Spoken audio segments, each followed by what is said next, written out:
Let's do the astrology for July 2023. This month starts us off with a full moon in Capricorn on July 3rd. This aspect illuminates what we are still trying to come to grips with as we are in the last degrees of Pluto, the planet of death, rebirth, transformation, and change, also being in Capricorn. Seems we need a bright spotlight on something that is hiding in the shadows. Some things just cannot be ignored any longer. We need to take responsibility for our health, well-being, and our lives. There are many things that used to seem very solid that now seem flimsy and unable to bear the brunt of the current forces of change hitting us. We are in for a rude awakening if we continue to resist the truth staring us in the face. July 17th, there is a new moon in Cancer, and that helps us look to our family for support because they are our foundation, and we need those who love us and that we trust in order to figure out how to lay a very new foundation that will carry us forward. Problem is that the foundation is not built on the ground, but in the Aquarian air. We will need to make things that can fly in stable patterns and that can move from land to sea to air and back. Honor those that have stuck with us for the long haul, and remember that friends that have lasted a lifetime are worth their weight in gold. This new moon is opposing Pluto, and just know that fears become larger than life. This causes there to be a strong tendency to overcommit. Expect to find a new round of challenges that will suddenly appear right in front of us. Know that the universe is not trying to make us crazy, just more aware that the old reality has crumbled and we will be in a powerful rebuilding phase for the next 20 years.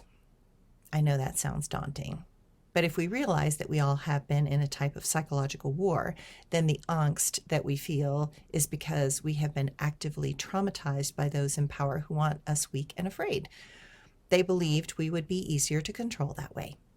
No matter what, realize that the fruit punch they offered was spiked with poison, and now we must take full responsibility for eradicating that poison from our body, mind, spirit, emotions, and soul. And such a thing takes time. Also on July 17th, the North Node will go into Aries and the South Node will go into Libra. This dynamic duo will be there until January 11th, 2025. This is a major shift in our psyche, and it will force us to look at the codependent patterns that we are still clinging to in relationship. Partnership requires a give and take. While that give and take fluctuates and at times will feel unbalanced, we have to work to allow a new balance to be sought after and fought for. Otherwise, relationships will crumble as the one holding everything up will begin to collapse under the pressure. Seems some things will need to be spoken, and new levels of independence will need to be manifested to keep things from collapsing.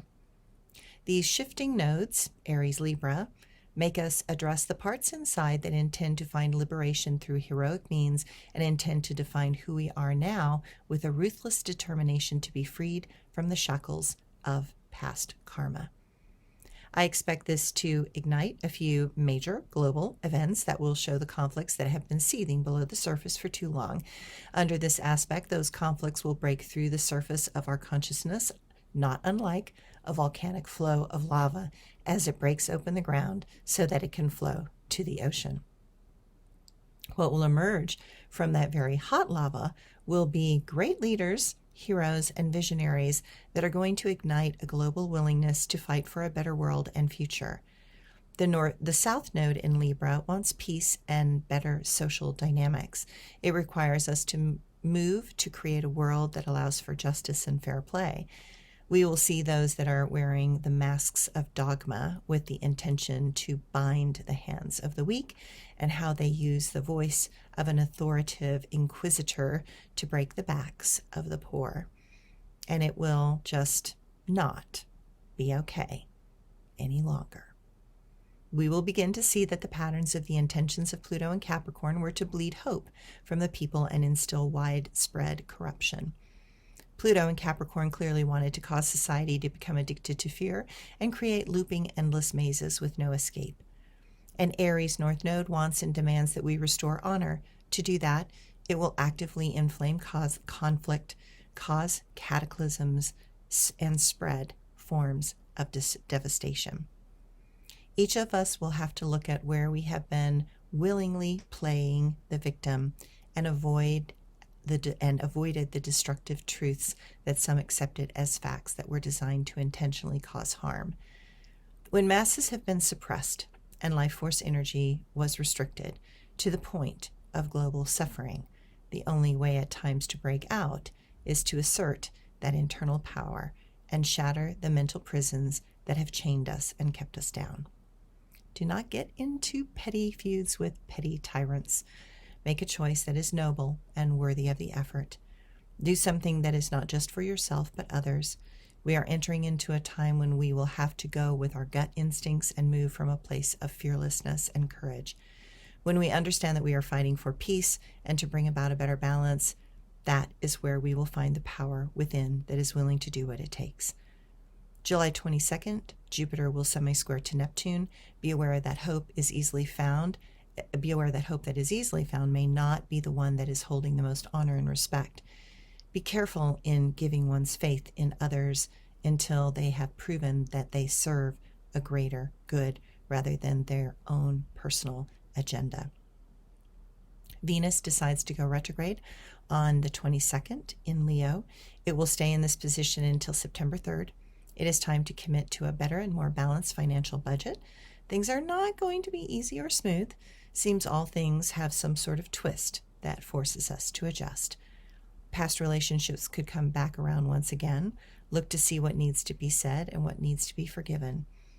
This aspect can create a need to play in some rather unorthodox ways, but that type of interaction will not go deep. Best to not lay everything on the line until after September 3rd. We cannot see ourselves clearly or what we really need, and we cannot see others clearly either. Best to not make a big decision till the end of the year. And finally, on July 23rd, Chiron will go in reverse. It will do this until the day after Christmas. Just remember that the treasure we are seeking is a type of mental healing and clarity. Such things are not found out in the world or in others. They are only found within. Thanks, everyone.